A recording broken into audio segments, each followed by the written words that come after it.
হ্যাঁ, নিজের জেলায় সম্মাননা পেলাম অবশ্যই। অনেক অনেক ভালো লাগছে, অনেক আনন্দিত আমি, অনেক উচ্ছ্বসিত। আর সবচাইতে ভালো লাগলো যেটা অনেকেই সম্মাননা পেয়েছেন, অনেকেই পেয়েছেন, 25 জন। গাইবান্ধা জেলা শিল্পকলা একাডেমি যে গুণীজন সম্বর্ধনা অনুষ্ঠানটা আয়োজন করেছে এবং আমাকে প্রধান অতিথি হিসাবে সেখানে আমন্ত্রণ জানিয়েছে।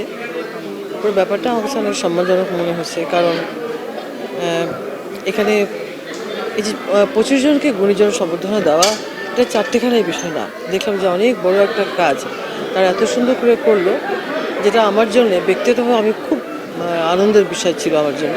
একনল হ্যান্ড ওয়াশ 100% প্যারাবেন ফ্রি, তাই নিরাপদ হাতের জন্য আস্থা রাখুন একনলে। আমি আসলে অবাক এবার হইনি, অবাক সবসময় হই যে আমাদের গ্রামে গঞ্জে মফস্বলে যে শিল্পীরা ছড়িয়ে আছেন তারা যে কত তুখর, কত ভালো, কত উঁচু মানের কাজ তাদের।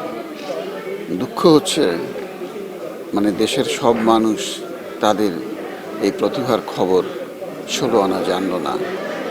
কারণ এনারা বহুদিন ধরে শিল্প চর্চা করছেন এবং রত্ন ভাণ্ডারের মতো বুকের ভিতরে, মনের ভিতরে, ক্যামেরার ভিতরে ঢুকিয়ে রাখছে, সে জড়ো করে রাখছে।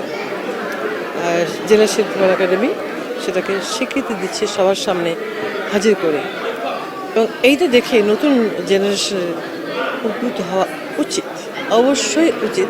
গাইবান্ধা জেলা শিল্পকলা একাডেমির আজকের যে জেলা শিল্পকলা একাডেমির সম্মাননা 2024 সালের সৃজনশীল সাংস্কৃতিক গবেষণা শাখায় আমি সম্মানিত হয়েছি। আজ আমি এই জন্য কৃতজ্ঞতা জানাই জেলা শিল্পকলা একাডেমির প্রতি, জেলা প্রশাসক মহোদয়ের প্রতি, বিশেষত আমার এলাকার প্রতি। আমি এই এলাকার সন্তান, এই প্রথম আমার এখানে এই প্রাপ্তি। আমি পেলাম চলচ্চিত্রে আমাকে দেয়া হয়েছে। ওই যে বললাম অনেক ভালো লাগছে। তার চেয়ে ভালো লাগছে যে অনেক গুণীজনকে সম্মানিত করার আয়োজন করেছেন জেলা শিল্পকলা একাডেমি গাইবান্ধা।